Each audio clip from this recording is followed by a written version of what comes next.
The Sahara Desert, now an endless sea of sand, was once a thriving green paradise teeming with life. Beneath the scorching dunes lie ancient riverbeds and fossils of crocodiles and hippos, painting a picture of a verdant landscape that existed just 5,000 years ago. This transformation from fertile grasslands to barren desert is a stunning reminder of Earth's evolving climate, challenging our perceptions of history and geography. Archaeologists have uncovered rock art depicting giraffes and elephants, hinting at a time when humans and wildlife flourished in what is now an arid expanse.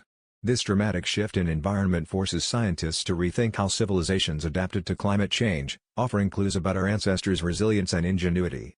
The Sahara's hidden past is not just a story of change but a testament to the dynamic forces that continue to shape our world, inviting us to explore how ancient ecosystems might inform our approach to today's environmental challenges.